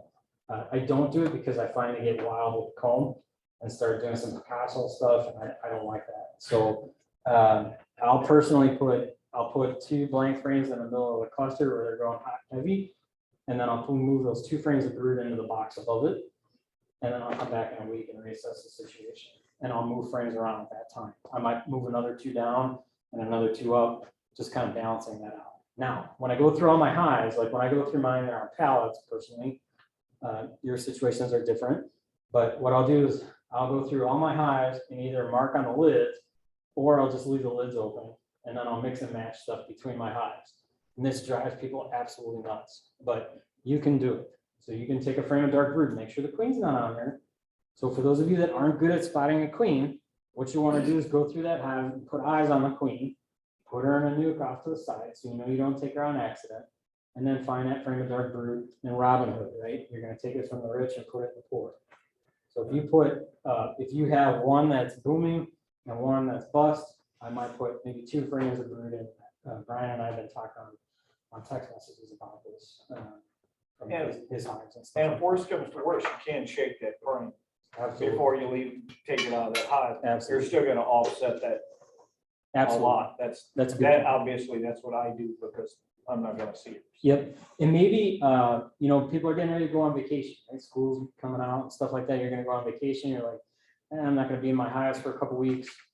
Maybe what you're gonna wanna do is take, maybe a frame of eggs and larvae and 2 frames of brood and balance them out, so they're all equal. I like to make everybody equal, for a couple of reasons. Number one, that means my hives are all equal, and then there's not gonna be fighting, right? They're not gonna be robbing from each other, because they will always rob the weak.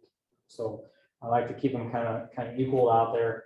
The other reason is there's no reason to not equal, because you want them all to get strong at the same time, right? You don't want to have some overflowing with 6 boxes on it and one with no boxes on it. It's kind of a waste of your bees, right? So just kind of balance them out. So the more bees you have, the easier this is. So when you have 1 hive, you're kind of stuck. But if you have, you know, 3 or 4 hives, you can be able to manipulate that around.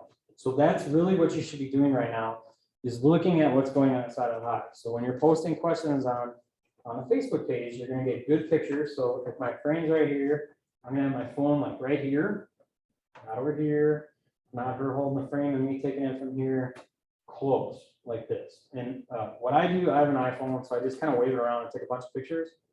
One of the 5 is gonna be good, right? Or maybe 2 of them might be good. So I know I'll get good ones. Like all this stuff was taken with a cell phone. Most of these are probably all like iPhone 3 or 4, something like that. They were old iPhones, so they still look pretty good. So if you're gonna get some pictures close up, what's going on inside of the frames, you'll see some people post, they'll have like 2 pictures of each frame. They'll flip it over 2 pictures and they'll post what's going on inside of my hive. It makes it really easy to see what's going on in that situation. When you're inspecting your hive, put the sun at your back, hold the frame up out of the shadow of your head, move it around. Maybe if you got bifocals, you got to figure out how to get that right. You know, if trifocals, I don't know what to tell you. I got bifocals, so I gotta go back and forth between it. But I move it, get the light in there. Light will make everything better, I promise you.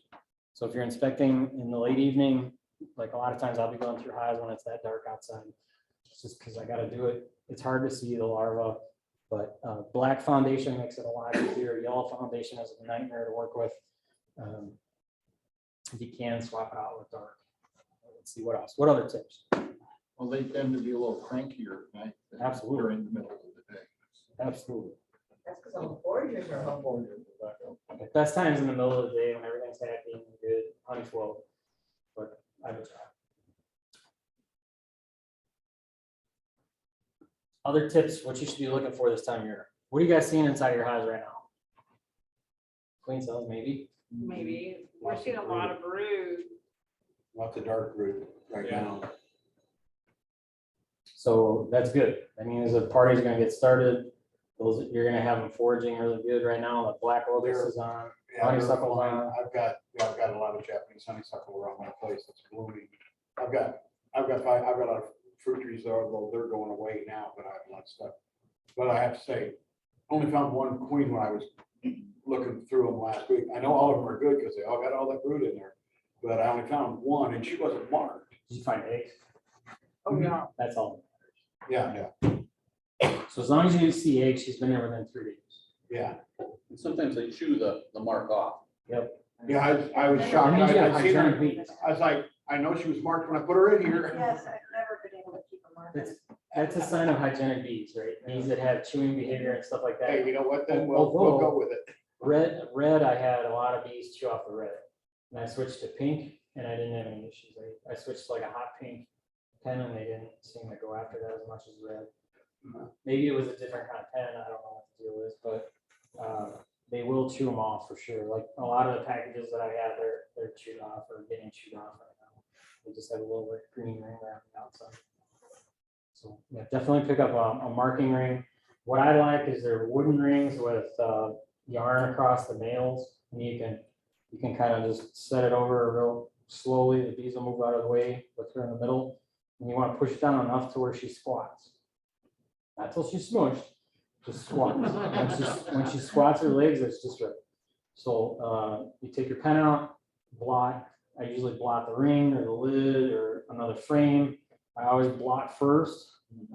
Wellwood learned this the hard way. I think some of you learned this the hard way with all over the queen, all over the bees that are in there. Racing start. I've had it go down my finger all over the side of the frame.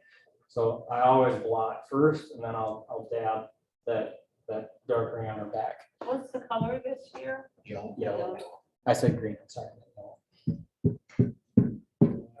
So look, I'll have to get one of those in because I don't have anything to be able to mark. and there's lots of ways to mark queens. You can do it. I mean, for new people, it's kind of hard and intimidating to pick up a queen. You can do it. Start practicing on your drones. You can pick up your drones. You pick them up by their wings, and then you take your fingers and you'll grab 2 of the legs like that, and then you'll have them. They can't spin around if you have 2 legs. So then you can just dot. Now the trick is how much pressure. So you don't want to smush too hard. You don't want to smush too light. Yeah. It's just learning that, and the only way you're going to learn it is with drones.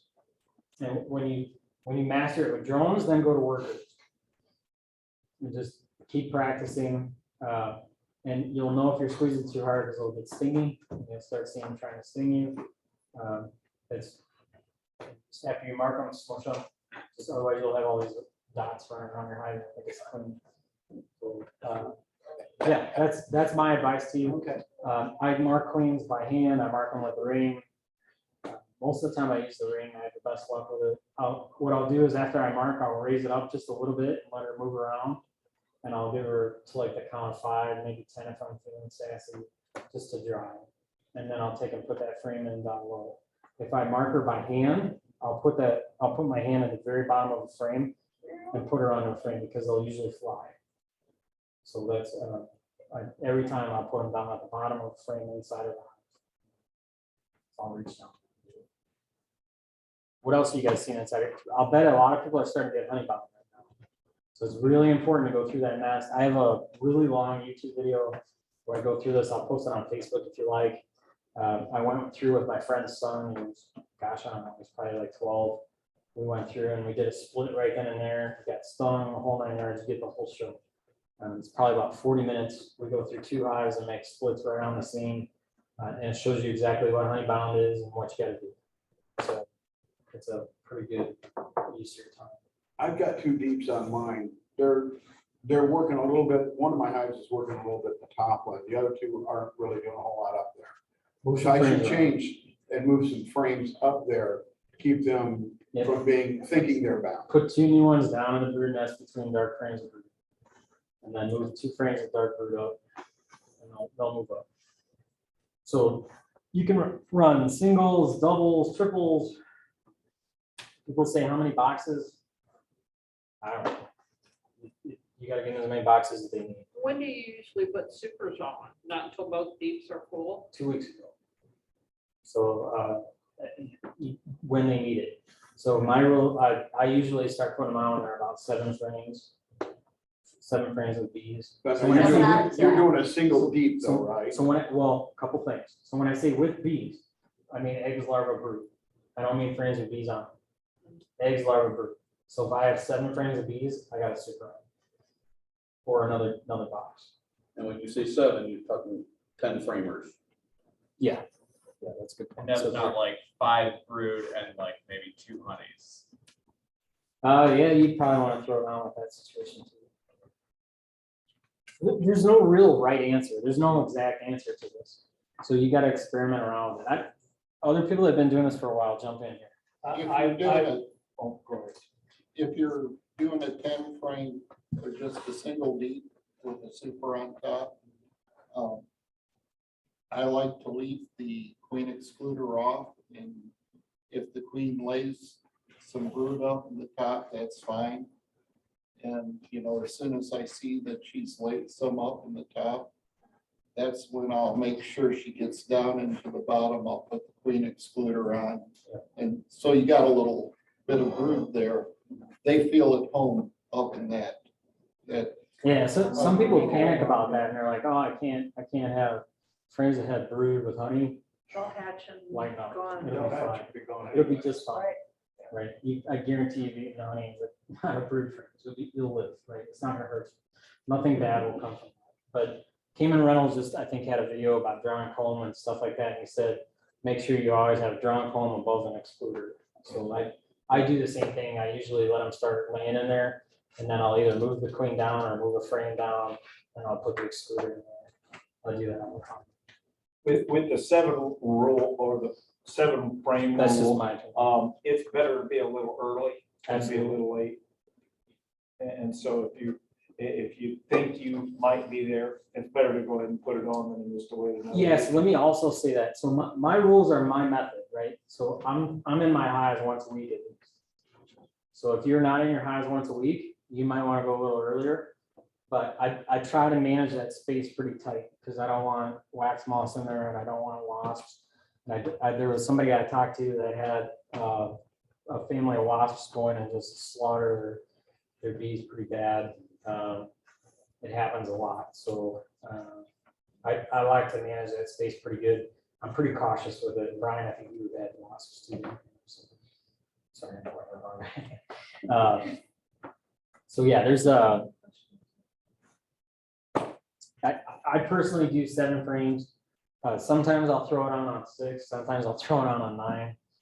But usually my rule of thumb is about 7.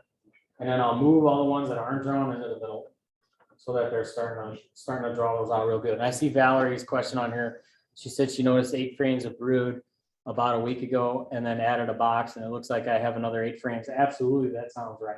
Because they're on a honey floral. If you're near black locust or honeysuckle, they are on fire. I mean, absolutely on fire right now. So I was hoping for an inch or 2 of rain this week to keep that black locust going, but we'll see what happens. The nice part about black locust is it can rain and it still holds its nectar. It doesn't get washed out because the combs hang upside down. Is that I'm sorry, is that the trees that's got all the white flowers in them right now? It's these big combs of white. Oh my God, we were over in Peoria.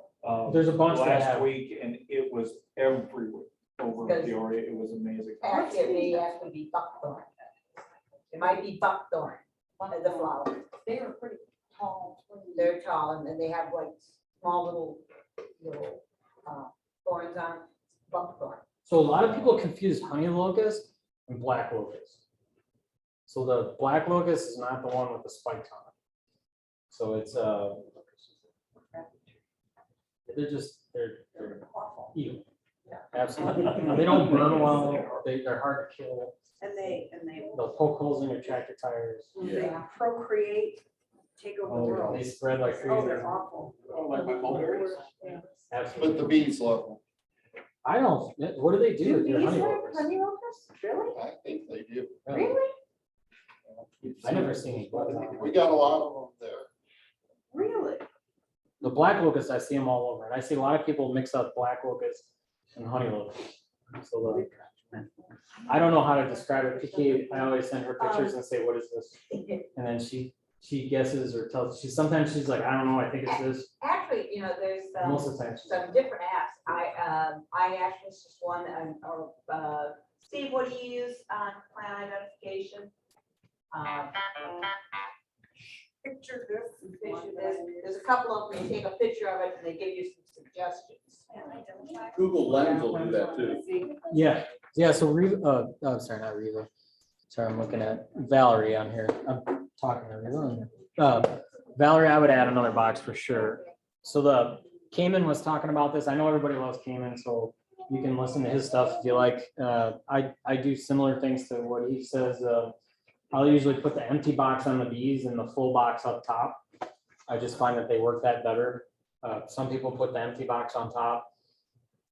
What I will caution you is a lot of people are like, oh, I don't have time to go through my bees. I'm just gonna put another box on there and pray that they don't swarm. I usually find they always swarm. I always go through and manipulate them. I don't know other people's results. Sorry, I missed that. So your second brood box goes underneath? The brood box I put on top. Okay. Honey super is I'll put an empty super on the bees, and then the full super I'll move up. Got it. So when I super, Understood. I'll put the heavy one on top and the empty one underneath the heavy one. If you don't have to, they'll walk across it. I just want to make it as easy on them to do work for me as possible. The big thing is when you're a new beekeeper, you're kind of screwed because they don't want to draw that wax. So they'll do everything possible to not draw that wax. They'll make burr comb everywhere. They'll do other things. They'll draw it underneath the screen sometimes. They'll do all kinds of goofy stuff. Everything you don't want them to do, they'll do, rather than draw that comb that you put in there. So just once you get that comb, you treat it like gold. What else you guys seeing inside your house? I want to modify some of your numbers. So where you're drawing deeps and stuff, all I run is 8-frame mediums. And so my medium frame has about 5,000, not 9. Yep. So, and That's good perspective. on the flow, they can draw up a frame, or she can lay it up in a day and a half. Oh yeah, easy. And so you're looking at about 7 frames on my 8-frame medium. 7 frames can be drawn up in about 17 days. I should lay about 2,000-ish eggs a day. So you can kind of do the math. But I think some of that's weather based Absolutely. too. So It's what I was everything trying to based. do is keep track of highs and lows every day and then guesstimate how many eggs she was laying so I could get a better feel for Yeah. how quickly my box is filling up. So let's talk about that too. So there's a lot of things that can change that rate that she's laying and the rate that your hives grow. Some people just think if there's bees in there, I'm good to go and it's gonna grow. Nurse bees are the key. Those are the ticket because they do all the hard work. They make the comb, they feed the babies, they clean the house, they're doing all that. They're doing all the work. Foragers are not everything, right? So they bring in food, which is good. But the nurse bees are the ones that make everything happen. So if they don't have enough nurse bees and they don't have enough resources coming in, that hive will just sputter. If that hive is stressed by something, it'll just sputter and it won't grow. Like if it's overloaded with mites, you'll just see it sputter and not do anything. You'll just see 3, 4, 5 frames of bees and that's it. It'll never grow bigger. And you'll see like bad brood patterns. You'll see like chewed out comb all over the place. You'll see all kinds of things that could happen there. So a lot of times that's heavy mite load that's going on inside of there. There could be other stressors. They could have an osema. They could have had all kinds of things. There's a lot of, any of the stress make bees decline. So when times are good, bees build and explode. So right now, your bees should be in pretty good shape. And if they're not, that's when it's time to start asking questions about why they're not in good shape. So usually it comes down to there's just not enough workers, there's not enough laborers inside of there. They don't have food or they're stressed by something, whether that's heat, whether that's mites or something like that. Those are usually your three problems that are going on there. In my opinion, everybody else what do you think? Is there such thing as a underperforming queen? And Absolutely. And how often does it happen versus those other things, maybe? It happens when it happens. So a lot of people get packages a bad name because packages are being made and they're made quantity, not quality, right? So the queens are just making tons of queens and they may not have the same mating that maybe a queen would have right now. So sometimes they might only mate with 1 or 2 drones, maybe 3 drones versus a queen, you know, like some of my apiaries might mate with 20 to 50. You know, it just depends, you know, sometimes I might have one that makes with 2. It depends. So I'm hoping next year we're gonna be able to send some in and do some genetic testing on them to see how many strains inside of them, but it's about $100 a queen to have that testing. So at least it tells you kind of what's going on, but usually they want you to send in like 10 queens, so that's commitment to raising queens. So it's there's a lot of things that go into it. So sometimes those queens aren't mated well. Some of the operations aren't the same as others. Some will be using those little mini mating nukes, and as soon as they see an egg, they'll pull that queen. A good strong queen will be laying 2 weeks before they pull her. So she'll develop all her spermatheca and all that stuff. Those will all develop and be in good shape after she lays for 2 to 3 weeks. Also, if you've got a queen producer that lets the queen lay for a while, they'll weed out those bad queens. That's exactly right. Yep. So most of the time we try and let her lay 2 to 3 weeks easy, sometimes longer than that, it depends, just to make sure that she's laying great patterns. So I said I was going to talk about, I can't go back to the screen here, but some things to look for when you have a new queen inside of a hive. So sometimes you'll think, oh God, I got a laying worker. So new queen, sometimes it takes her a little while to get a pattern out. So you'll see a couple of eggs inside of a cell. Don't panic. If you just see maybe 5, 10 cells that have an extra egg in there or something. A laying worker is when you see the whole frame with just eggs sprayed everywhere, all over everything. A new queen will have like an egg over here, and an egg here, and an egg there, and an egg here, and an egg here. Or she'll have like 2 eggs in this cell, 3 in this one, 1 in this one. Until she kind of gets everything worked out. And you'll see that usually in a corner of the frame, and then she'll start to lay beautifully. So just give her a little bit of grace there when she starts laying. What else are you guys seeing in your hives? You want to talk about? Well, mine were starting off sort of slow. I got 2 packages from you on 16th, but you know, they let her out both hives. She was out in 3 days, but the temperatures were, you know, in the 30s to 50s. Horrible. So yeah, so they started out slow, but they're Windy, rainy. yeah, they're coming along real well right now. It takes time, especially the comb that you set her on, like if there was a dead out and you got mold in there and stuff, it takes some time to clean that up. If you have other funk in there, you have like lots of mite poop in there, they got to clean all that out. These are very hygienic usually. So they want everything high and tight inside that hive. So they're gonna clean all that out before she starts laying and they start doing that. So if you put in some nasty comb in that hive, just be prepared for them to take a little longer. If there's mouse pee in there, some of those things, some of that stuff. It sounds gross, but my rule is that if I won't lift the comb, I don't put it in the hive. That's just my. I had pretty much the same experience as Tom. I had the 2 packages, and when we were putting one in, I think some syrup from the can got on the bees and it was cold. So we had a good chunk of them that got too cold and died, so really dropped our numbers, but they're both building. The queens are doing well, running well. I put Formic Pro on because I wanted to get that taken care of while the temperature was cooler, so they're all buzzing around, and I've got plenty of plants for them to feed from, so I'm seeing them on stuff that I've never seen them on before. You should be flush right now. That black locust bloom just south of you is on fire. And well, we're surrounded by the honeysuckle, That's great.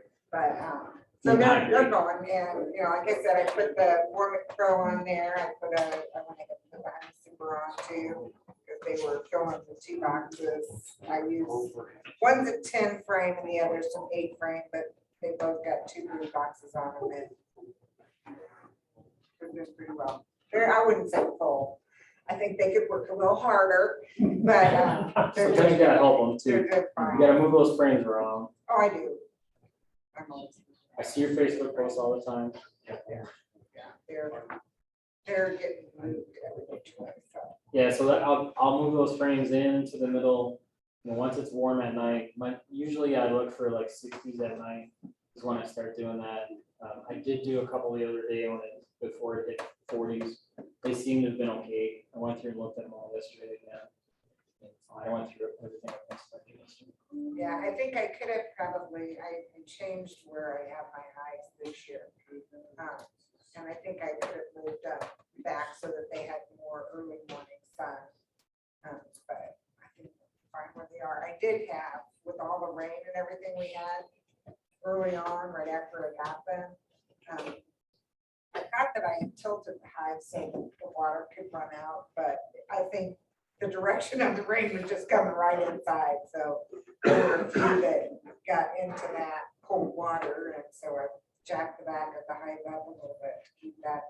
I saw a really cool idea. I went and helped the guy, I went through the bees with him just to look at things. And what he did is he took a piece of molding and put it underneath the back of his hives and it just raised it up like that high. That was a pretty cool idea to give it a good tilt. I've got some cedar dogwood fence panels, and I just stuck one back there. Yep. Because mine are all in a row, so, And these don't care what you put under there. yeah, well, and it was just enough. They don't want it nutty. You don't want a 45-degree angle or anything like that, but I just put a 1 way under mine. what else do you guys see going on in your house? What about you guys? What's going on here? Just fighting, trying to keep them from swarming. It's amazing. Split the hives. 3 weeks later, I've got queens. And it was, I just, I don't understand how they're building up so fast. It's crazy. It's going on lights. Yeah. So aggressive. They're healthy hives. They are healthy hives. But it's like, oh my gosh, it's like, what do I do next year to try to hold them back?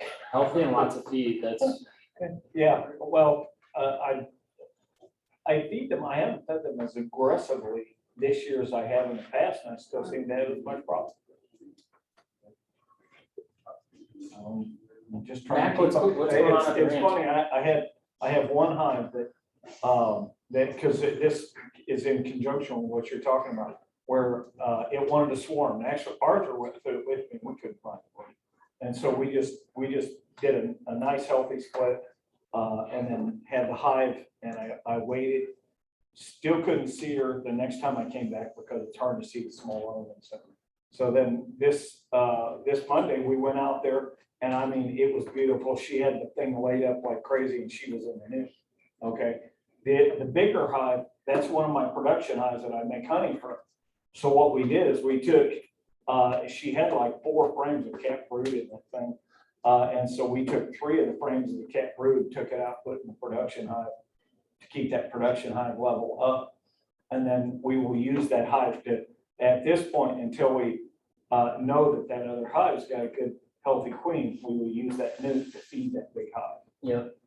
And that's what we're doing with that. Yeah, so one of the things we were gonna talk about was swarming. So if you're seeing those queen cells inside of the hive and you're gonna make those splits, something I've started doing, I'm not saying this is the only way to do it. One thing I like to do is if I find I'm getting ready to swarm, I make a split with the queen.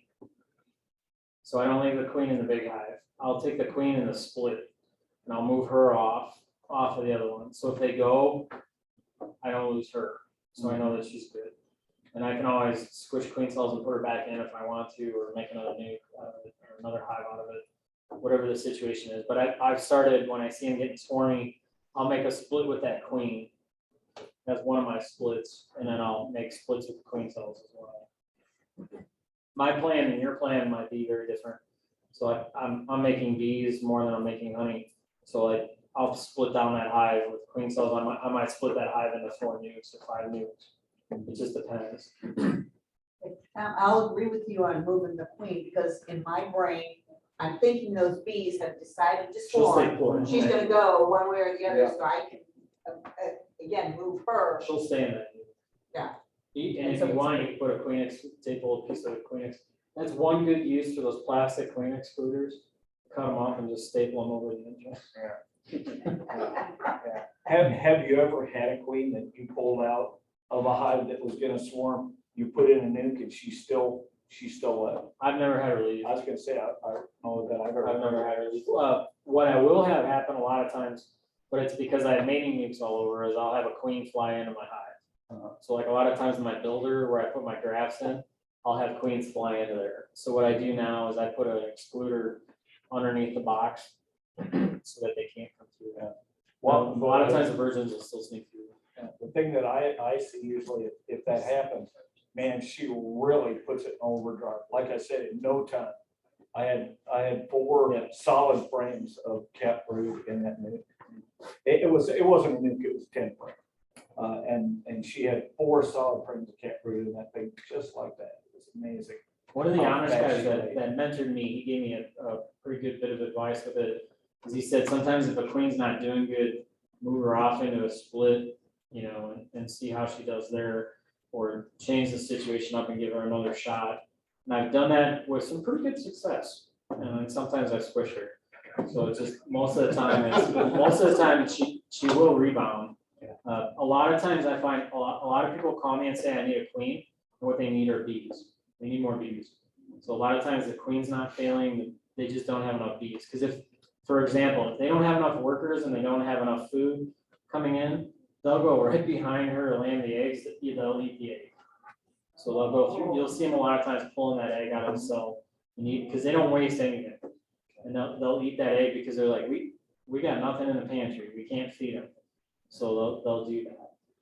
So especially in the fall, you'll see that a lot when they're starving, because you're not feeding them when they need to be fed, because you pulled all their honey in June or July, and they're starving and you don't put feed on them, that'll happen a lot. They'll go right back behind her.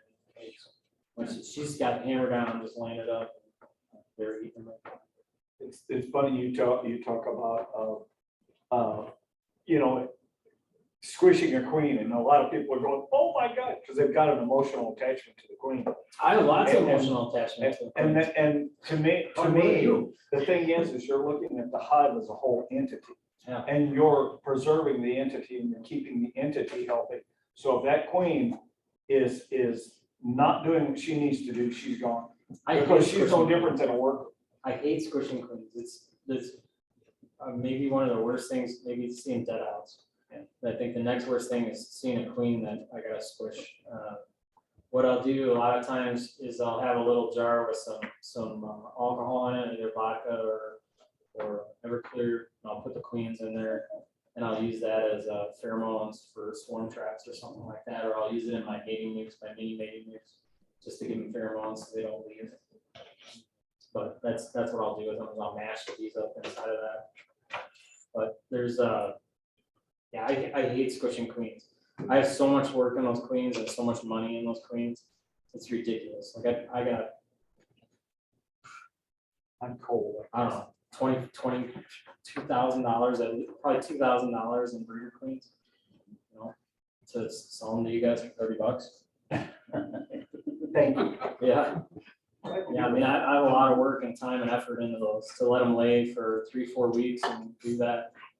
You only get so many cycles and then you're done for the season. Like, we're already trying to figure out what we're doing for winter. You know, summer hasn't even really come in. Yeah. So it's, yeah, I hate squishing queens. I can't stand it. It makes me cry. Almost sometimes it works. Hey, Mac, what's going on at the ranch? How's your hives?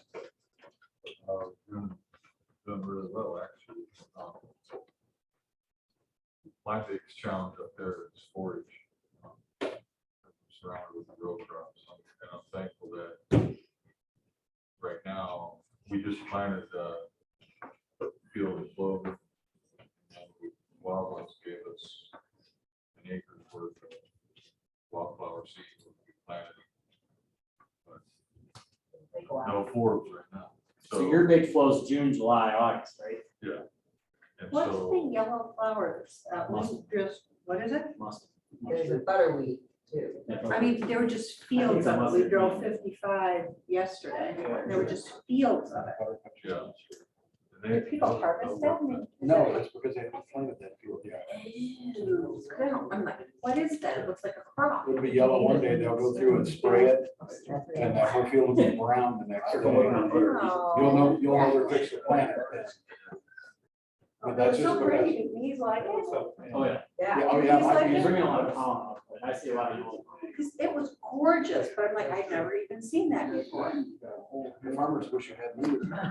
There's a lot of garlic mustard and some of that stuff too. If you got timber edges. There's a lot of stuff going on. Pine trees, they'll be pulling pollen from. I only had one queen that I was glad that I could kill. I had, and I say that, I have 2 deeps and 5 honey supers on that thing. But the trouble is when you went out there, fine. Our blueberries were probably 50 yards from that hive. And you had to have a bee suit on to go pick blueberries. I had one hive last year that I was happy when I killed it. It was the meanest hive I've ever worked. It was absolutely hostile. I probably got 30+ stings when I split them up into nukes. It's long before we came over here. They chased me 100 yards. David over at Long Lane, I had called him and said, you got a queen? And he said, yeah. And he brought her over and he goes, let me go out there. And I said, you can't go out there without full suit. You just can't. And he goes, oh, you're exaggerating. Let's see. And he goes, well, maybe they don't like you. And he walked over there and you just almost couldn't see him. Yep. And he goes, okay, come on over. It ain't you. So this is a good example of a hive that's not split into a bunch of weak splits. So that's a really good example because if you try and requeen that, they'll kill the queen. No, they didn't. Actually, they didn't. We Almost requeened every it. time. Yeah, and it was terrible, and I hated it because I had 5 honey supers on there. They were all full. I mean, they were some honey making girls, Yeah. but you couldn't stand The it. angrier they are, the more honey they And that's why the Afghanized bees, they were trying to combine them because they are an aggressive bee. And the aggressive bees, they keep their food and that nobody steals it from them. A lot of pollinators have very aggressive hives. Really? I had one, probably, I think 2 or 3 years ago now. It was so hot, it wouldn't let the landowner tend their garden or anything. Yeah. And I went out there and we seen it, and I mean, it was horrendous. And so I pinched the queen and bought a queen, brought it back to her in just 3 or 4 days. That hive was totally different. It was absolutely her attitude. Because once she was gone, they calmed down. It wasn't the genetics, it was just her that was stressing the hive. It took us a couple weeks, It 2 took- yeah, 3 weeks It before. took a little while for mine to calm down. That was the meanest I've ever seen Yeah, in my life. it was amazing, because a lot of times it's the genetics of the bees themselves. Yeah. And it takes about, 6 weeks to really get that completely out. Whenever it's the bees, About 60 it takes about days, yeah. 6 weeks to flush them out. And it was just a matter of long enough for me to get a queen and come back with it, let it calm down Yeah, so tremendously. for people that have their hives in town or have them on other people's property, you can't let that happen. You gotta manage that situation because that's what kind of screws over everybody else when they're like, oh, my neighbor had these mean bees and I don't like bees and because of that. So when you get an aggressive one, you gotta move them away somewhere where they're not gonna be near people or something like that. Like, I've gotten thrown off ground because of it. From it. It's a bad situation. If you want, hive inspections, we do them at Sugar Grove, and anybody more than welcome to come. Yeah, so we're gonna close up here. I think we watch on the Facebook page and PK's emails. If you're not getting those emails, hit her up, make sure you're on the list. When we do those inspections at Sugar Grove come out, that's really the best way to learn because there's like 5 or 6 hives out there. There's top bar hives, if you're thinking about a top bar hive. There's Langstroth hives, foam hives. We made it that way on purpose so you can see some other things going on. There's a bunch of different kinds of hive tools you can try out, the flat J-hook styles, whatever, you can see which you like better. Take advantage of those club hive inspections because you're gonna learn a lot there. The more hives you go through at once, the faster your learning curve goes. I promise you on that. Stay tuned for when I send out about going up to help Mac out with his hives. We'll go through and do kind of beekeeper 101, hands-on, crash course. We'll work bees as long as you want to work bees. We'll probably be there all day going through your hives. So you'll learn a lot on that day. You'll see a lot of things. You'll see how we manipulate one hive to another hive. You'll see how we make decisions on the fly. We'll see how we have discussions, Mac, what's going on in this hive. And he'll sometimes say, I don't remember, or he'll say, I got notes here, and a little bit of both. It happens to all of us. So take advantage of that. Everybody that's had hives for a while, raise your hand. All right, everybody else that hasn't had hives, look at those hands right now. Go tap a bunch of these people on the shoulder and say, can I come play with the bees? Because that's how you're gonna learn. So take advantage of that. So on the chat, Val mentioned something about small hive beetles. Our July session is gonna be on mites and pests. So we'll probably cover small hive beetles then. I've got 8 half-inch plywood, 8 half-inch plywood boards that I'm willing to get rid of for half price. They were used for about a week, boarding up a garage, plywood, Sheets of plywood? sheets of plywood. You might not want to say that They too were much. just used to board up a garage that got hit, so if somebody's trying to build a house, they're great, they're in great condition, so. Sometimes The young lady up front has to leave Yep, at we 9 gotta go. o'clock, so we need. So we're gonna wrap up. skedaddle. Thanks everybody for We coming. need to- See you at Bees and Brews. Okay. Yeah, we don't have to do Okay, anything. yes, it was just a matter of putting some more of the chairs. Yeah, we can grab a couple of chairs. Okay.